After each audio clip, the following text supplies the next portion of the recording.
Peace, everybody. What's good? It's that boy, Coach Malachi Williams, and you are number 2 on the True Media Today USA Boxing. Let's go. For the thousands in attendance and the millions watching around the world, ladies and gentlemen, let's get ready to rumble. All right, everybody, check this out. A lot of people been hitting me up about what's going on with Teofimo Lopez. You know what he said on Punch Drunk Boxing. They did an interview over there with Punch Drunk Boxing, him and I think his dad. And he said some things, some controversial things. There are quite a few channels who used to rock with Teofimo Lopez. Some black channels, they kind of looking at him sideways. Some people took it as racial, what he said, dissing black people and all of that stuff there, yada yada yada yada yada yada. I didn't take it that way. The way I took it, what he said was, it seemed as though that Teofimo Lopez, he has an issue. He feels slighted that Top Rank is showing attention to a lot of the young guys, the young fighters that they have in their roster that just so happen to be black. Well, Shakur Stevenson, Keyshawn Davis. I think they have Shushu over there. I think they have Jahi Tucker. Jared Anderson, such and such. Top Rank has a history of not being knowing how to promote their black fighters. As a matter of fact, they have a history of pretty much defecating on their black fighters. The way Bob Bam talked shit about Terrence Crawford, black fighter. The way, Floyd Mayweather complained about they didn't know how to promote black fighters and they didn't know how to promote him, and he should have been the face of boxing and they should have done a better job with him making his profile bigger and stuff like that. So it seems as though that Top Rank now is making a concerted effort, a company that's known for not, they're known for favoring, Vasily Lomachenko, for favoring the Hispanic fighters and stuff like that. They have a history of doing that. Now they are looking at their young crop, just so happen to be black fighters, and these black fighters are good. Teofimo Lopez feels slighted. Teofimo Lopez have a massive ego. He probably got that from his dad. I call Teofimo Diddy Bop, and I call his dad T Diddy. It is what it is. So when you got channels like WCS, my brother, World Comeback Sports, turning against you, checking you on that says a lot because he's been one of your biggest supporters. So let's sit back and hear what Teofimo had to say, because I don't know if you guys watched it. More than likely you have, but let's hear what he had to say. Hey, at the fighters meeting, I dissed Andre Ward and Timothy Bradley in front of ESPN production and all of them for all their affiliation and corruption that they do. Yeah. What happened? I put more weight on my back, and all they was talking about right away when I slipped in the first knockdown they called. I slipped. They called it right away. What did Bradley say? He hurt. You got knocked down. So I don't sugarcoat shit. All these motherfuckers dick ride and they suck dick. Sorry for my language. No. But that is the problem. I don't ride off that. Yeah. And just to even put it more on the spot, this is my last fight on ESPN. Oh. Yeah. Because this is no longer, I'm sorry, but I'm not sorry. This is why this fight means everything to me.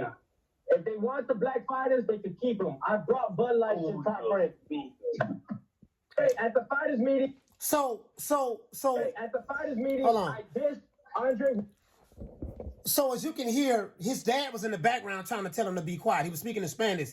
He said, man, you got to watch your words. You know what I mean? You got to watch your words, watch what you say. Because his dad was trying to stop him. Teofimo Lopez Jr. was in his feelings. He felt slighted. Man, they focusing on the black fighters. See, he feel like that he should get that shine. Teofimo Lopez he's drunk the Kool-Aid.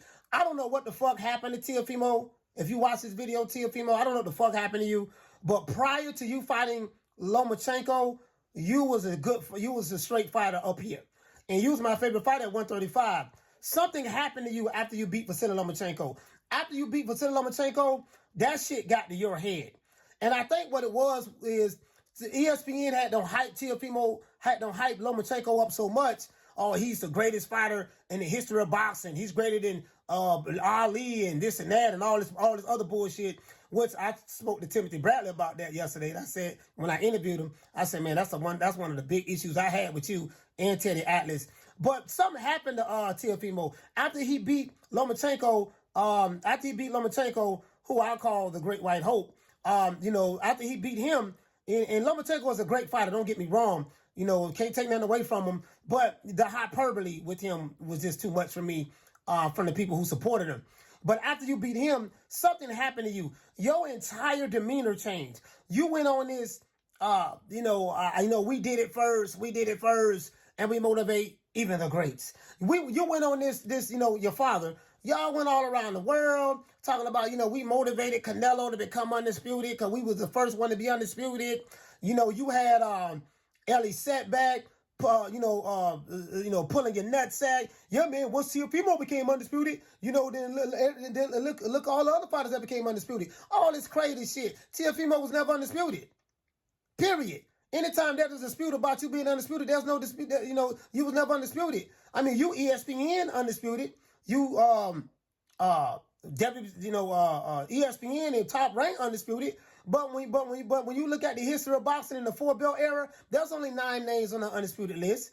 9 names: Bernard Hopkins, Jermaine Taylor, Terrence Crawford, Alexander Usyk, Josh Taylor, Canelo Alvarez, Jamel Charlo, Inoue the Monster, and somebody else. Jamel Charlo, Inoue the Monster, and Devin Haney. That's it. Those are the 9 names that's on there when you look at it from a historical standpoint in the 4-belt era. But that's neither here nor there. So Teofimo, you don't step your foot in it. You know, a lot of the black fans that were supporting you, they don't turn on your ass. They don't turn on your ass. You know what I mean? You probably still got your Hispanic fan base. Your Hispanic fan base probably gonna rock with you anyways because you probably spoke how they felt. You know, they probably feel that a certain way about certain fighters anyways. But I say all that to say this, and you're losing some of your Hispanic fan base as well. I say all that to say this. At the end of the day, Top Rank has a history of pretty much not promoting their black fighters, and a lot of the black boxing fans felt like they were shitting on the black fighters. Terrence Crawford felt that way, more than likely, and Floyd Mayweather felt that way. So now Bob Arum is now changing direction. Like, man, I got to try to, you know, really push these guys because he realized he's been slanted towards the Lomachenkos and the other guys for so long, and it's hurting their brand. So now they are pushing their young black fighters. But these guys are good. It's not like these young black fighters are garbage fighters. Shakur Stevenson is a damn good fighter. He is the future. You know, Keyshawn Davis, Shushu, Jahi Tucker, Truck Simpson, just a lot of these guys. You know, well, I think Truck is, I don't know, is he with Top Rank? No, I think Truck over there with, I don't know. Some of these guys, I don't know who they signed to. I don't know all of them. You know, Jared Anderson. So that is what it is. And I know you feel like you want people to roll out the red carpet for you. You know, I'm Teofimo, baby. You know what I mean? The takeover, all that stuff there. That takeover shit is over with. Something happened to you once you beat Vasily Lomachenko. And now, goddamn it, you embroiled in this controversy right here online. They turned against you, bro. The black fans have turned against you. And some of your Hispanic fans have turned against you. You get what I'm saying? Now, you still going to have some, you know, the punch drunks and all that. They're going to support you because you represent what they're about anyways. But outside of that, you know, it is what it is. You know, so, Teofimo, I don't know what to tell you. You have Josh Taylor issues. You know, Josh Taylor, I'm favoring Josh Taylor to beat you, not because you saying these things right here, but I just like Josh Taylor over you. I feel like that you're not mentally stable, bro. Something wrong with you. You know what I mean? You're not mentally stable. You know what I mean? Something wrong with you. I don't know what it is, but you don't drink too much of your own Kool-Aid, and you don't know the art of humility. And what's going to happen, this shit going to get a lot worse for you before it get better. You know what I mean? So other than that, man, that's all I got to say for you guys, man. Tell me what you guys think. Some guys feel like, you know, Teofimo Lopez is a racist. They feel like him and his father's racist. And they feel like the platform that he went on to spew this, what he said is racist as well. And, you know, me personally, I don't give a fuck. I don't give a fuck if he's racist or not racist. I don't give a damn because I don't get caught up in, you know, who racist or who not racist. I really don't give a damn. Fact of the matter is that shit ain't got nothing to do with boxing. You have Josh Taylor issues to deal with. You have Josh Taylor issues, and I think Josh Taylor want to make an example out of you, you know, make a statement. And I'm going with Josh Taylor, not because you're not physically gifted, Teofimo. You are physically gifted, but I think the mental aspect of your game, I think you have become mentally broken and you are mentally weak right now. And you're unraveling at the seams, so to speak. And I really don't give a damn who like my opinion. That's how I feel it. That's how I see it. That's how I feel about it. It is what it is. Hate, like, share, subscribe. Tell me what you guys think. What do you feel about what Teofimo said? You know, do you feel he's racist? Do you feel it's racial? Me personally, I don't really think much of it. You know what I mean? Myself, I think he's frustrated that he's not getting the shine, and Top Rank is pivoting towards marketing more of their black fighters, because Top Rank has been accused of being a racist company and not promoting their black fighters like the Terrence Crawfords and the Floyd Mayweathers. So now they're pivoting and trying to, in my opinion, you know, make an concerted effort to cater towards their talent. You know what I mean? And that's a business decision. It's not personal. You get what I'm saying? And Teofimo is taking it personal. So I see you guys later on today, 3 o'clock Eastern Standard Time. You know my motto, don't meet me there, beat me there. Peace. Man, I'm out of here, bro. Let's go.